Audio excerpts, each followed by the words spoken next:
Good morning! Isang magandang pagbati po sa lahat ng ating mga kababayan anywhere in the world na inaabot po ng ating Datol Order. Ayan, ito po ay ang inyong kabayan Mon Datol.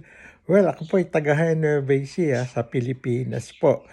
At ngayong kasalukuyan ay dual citizen ng Canada. Ngayon pong umaga ay gusto ko lang pong talakayin yung pong pinakamalaking issue. Napanood ko po kasi yung interview nitong itong si Attorney Randolph Libayan, yung pong numero unong katunggali yata ni Senator Raffy Tulfo. Nagkakahablahan na sila dyan eh. Alam nyo, mga vlogger na mga sikat, ayun. Well, bago po ako mag-umpisa sana ay hihilingin ko lang po sa lahat ng ating mga kababayan, especially sa ating mga katropang seniors, please like and subscribe. Ayan, like, share, and subscribe sa ating pong YouTube channel, Ramon Datol, Datol Order. Well, ako po ay napakatagal ng journalist. Actually, sa Pilipinas po nung araw, 1987. Pero 86 po ako nag-start. Mamaya pag-uusapan po natin lahat yan. Ay naging tri-media man po ako. Sa sports nga lang. Okay. Yung atake po ni Attorney Randolph Libayan sa interview niya. Sa una, dun sa anak ni Raffy Tulfo.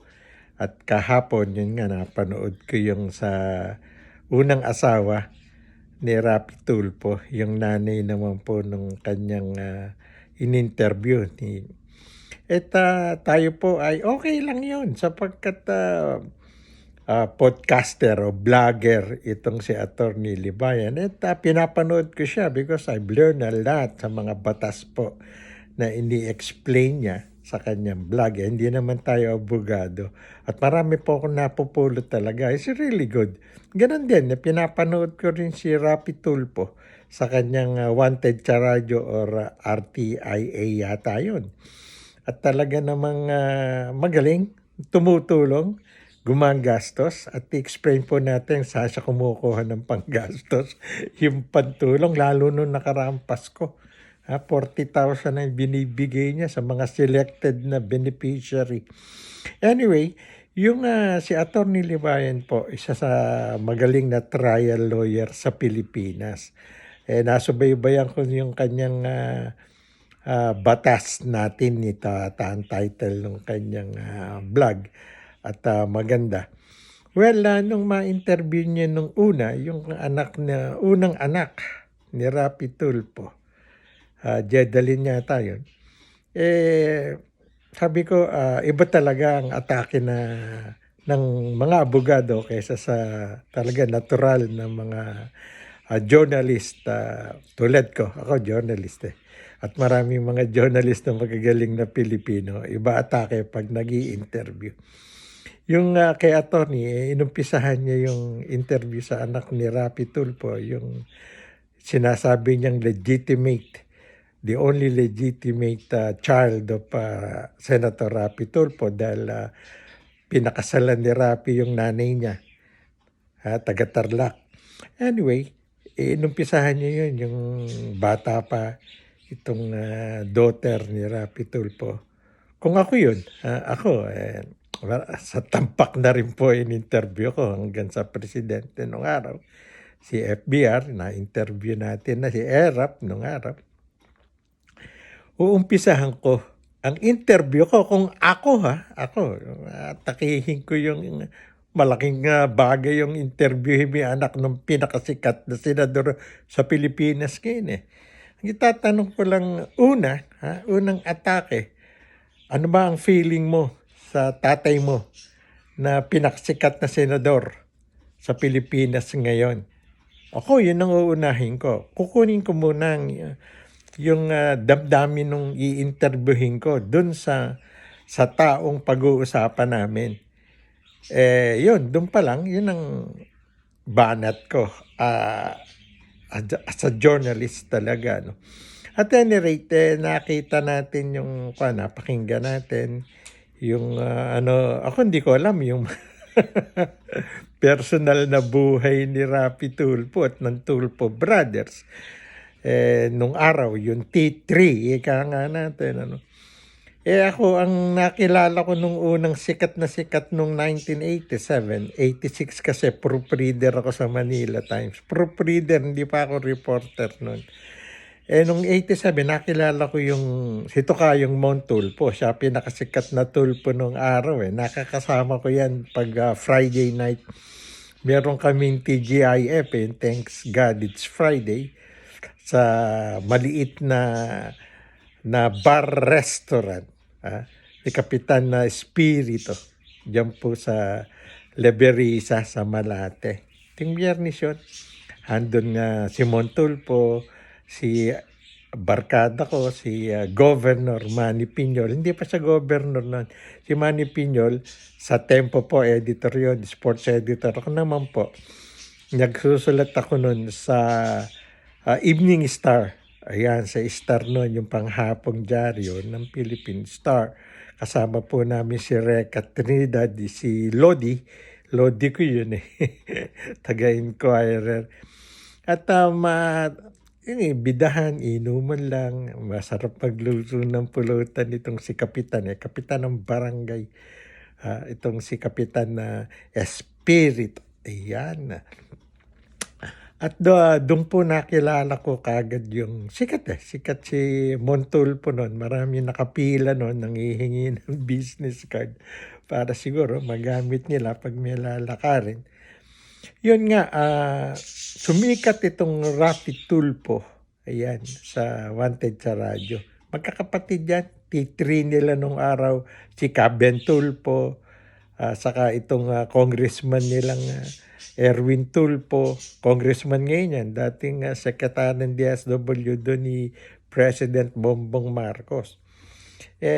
Yun na nga, saka si Rapi Tulfo. Ayan, nagsenador. Paano man, binoto ko nga yan. At sabi ko, paano man tatalunin yun? 26 million ng subscriber sa YouTube. Bumoto lang yung kalahati nun Panalo na yan. At saka pamilya pa ng ako na yun. Pero tinalo siya ni Bad Boy Robin Padilla as number 1 senator. At saka yun nga, sumikat si Rapi Tulfo. I don't know anything about Rapi Tulfo nun, maliban sa pinapanood ko siya sa Wanted sa radyo, sa Rapi Tulfo in Action. Pag nagbi-break nga ako sa radio program namin ni Tita Cecil, yung Tom's Radio, nakikinig kami sa Rapi Tulfo. Pag may ibang naka-board o nakaupo dun sa Tom's Radio, pasok ako sa kwarto, sa office ko, nakikinig ako ng Rapi Tulfo. Ganon ako ka-interesado kay Rapi Tulfo hanggang sa maging senador na nga. At any rate, yung pala, yun, in-expose ng attorney Libayan. By the way, si attorney Randolph Libayan po pala, inihablan ni Rapi Tulfo ng cyber libel yan. Tiningnan ko yung kanyang maraming habla. Nagkakabirahan na pala itong mga magagaling at sikat na vlogger. Anyway po, gano'n naman sa ngayon sa online media. Banatan ng mga vlogger, siraan, kanya-kanyang bata. I don't know, kumikita ba itong ibang malalaking vlogger na ito? May maka Duterte, may maka Bongbong Marcos, mga Sara, ayan, may mga sarili nga kayang kwento. Binabayarang vlogger, monthly raw ang sweldo. Patala kumukuha sa atin. Ako naman po nagbibigay opinion din. Saka makakayanan natin. I've been a journalist since middle part of 1986. Pagkatapos ko po, sabi ko nga, nag-proofreader muna. After graduating from proofreading, sa Manila Times nung malipat na ako dun sa Philippine Star. At nakasama ako nung boss ko nun, si Butch Maniego, sa Evening Star, yung panghapon dyaryo ng Philippine Star. At any rate ngayon nakilala ko yung Rapi Tulfo, napanood ko yung interview sa anak niya, Tapos kanina inulit ko uli ng konti yung interview kay Mrs. Likop, yung unang pinakasalan ni Rapi Tulfo na taga Tarlac at nanay nung legitimate child, the only raw. Kasi kasal yung nanay at tatay, naging anak itong taga-US. Napakaganda po na explanation ni Attorney Libayan. At ako'y natutuwa. At any rate, yun po ang topic natin sana. Pero simula po sa susunod natin. Next week po, 3 times a week, mag-vlog tayo. At marami nagtatanong nga sa akin, yung iba hindi pa tayo kilala. Sabi nga nung sa aking YouTube channel, Ramon Datol. Nga, kaya anyayahan ko kayong please like, share, and subscribe. Starting siguro sa susunod kong vlog ay paano raw ba ako naging journalist? Sumikat nga raw ba ako sa Pilipinas? Sasagutin ko po yan sa susunod natin vlog.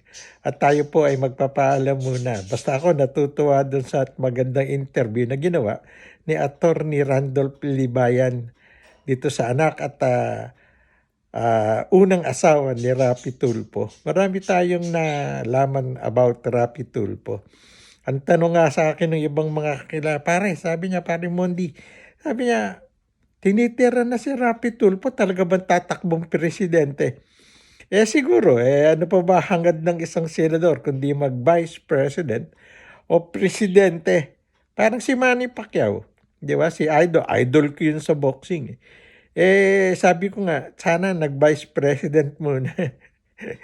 Tinira ka agad yung pagka-presidente, mayroon kalaban si Bongbong at saka si Sara. Yun, tingnan po natin sa 2028, namumuro daw itong si Rapi Tulfo as president. Nako, posibleng ang kalaban niya si Martin Romualdez yun.